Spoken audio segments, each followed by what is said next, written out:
All right, 2024 Republican hopeful Vivek Ramaswamy says he will pay you commission if you get your friends and family to donate to his campaign. New program we're launching where you help me raise the money, you get a unique link to do it. We'll have a special relationship. I'm going to keep giving you phone calls, telling you how I think you can be most effective for us. But the money you raise, you get to keep 10% of it. It's all part of Ramaswamy's Vivek Kitchen cabinet that he unveiled today. He's hoping to get a little attention and raise enough money from grassroots donors in the process. I'm joined now by NewsNation political editor Chris Starwell. Well, Chris, he gets a win on getting attention because here you are talking about it. What do you think of the idea? Well, look, I mean, the Republicans created a standard for their primary debates where you have to have 40,000 contributors so that you can be on stage. This is a really outmoded way of thinking about how campaign finance works. Vivek Ramaswamy is rich. He doesn't need money to run his campaign, but he needs donors to meet the standard. So he has an innovative way of doing this. Now, I will also point out, by the way, that you may spend 75 cents of a dollar raised in the traditional fundraising method. So he's actually getting a pretty good deal here if this is the case, that he's only 10% going to the fundraiser. But I think this goes to a larger problem that we have. We used to talk about the problem of big money in politics and how it's these big moneyed interests that are running politics. The truth is the focus on small dollar donations and online donations incentivizes different kinds of candidates and different kinds of behaviors. And these aren't necessarily superior to the old behaviors. Yeah. As you mentioned, Ramaswamy is a rich man. He's already spent $10 million of his own money in his campaign and has pledged to spend as much as $100 million. He's already qualified for the first debate, but he needs more small donors in order to make the debate stage number 2 and debate stage number 3 if he's still in the race. Well, right. And the other thing he wants to do here is move up the intensity of his supporters.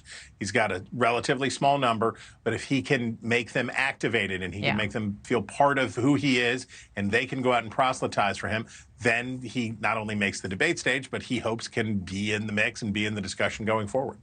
In the meantime, Iowa state Republicans over the weekend voted to hold the Iowa caucus, Republican caucus, on January 15th, 3 weeks earlier than in recent years. If they're not careful, they're going to start scooting into, the year before election year. This is an effort clearly to protect its first-in-the-nation status. But, Iowa is so unrepresentative of America writ large. How much does this all matter? Well, I can remember one New Year's Eve in Des Moines. Iowa has explored even earlier dates on the calendar than this. Look, Iowa, New Hampshire, Nevada, and South Carolina. You put them together, does it look kind of like the nation as a whole?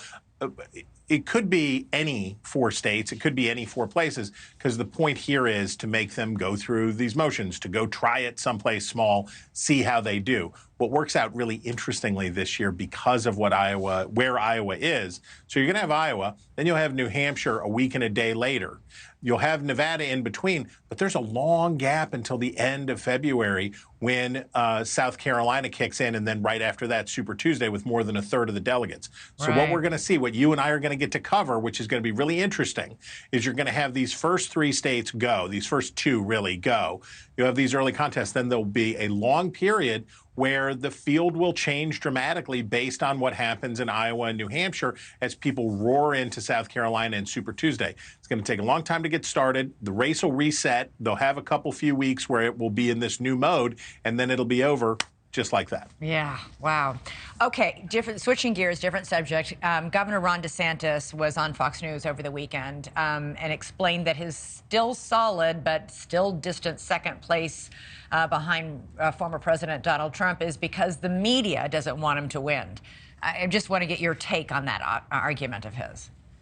Well, Republicans hate the media more than they hate Democrats, insofar as they see them as two different entities. So whether it's true or not, and I don't think it's probably true, but whether it's true or not, he is definitely appealing to the strong anti-media bias inside the Republican Party and these resentments. It's something that Trump did to great effect. DeSantis probably would like to, Ron DeSantis would very much like to be seen as a victim of the media because it worked for Donald Trump. He'd like it to work for him. Thank you for watching. Go to newsnationnow.com to find NewsNation on your television provider. And don't forget to click the red subscribe button below to get more of NewsNation's fact-driven, unbiased coverage.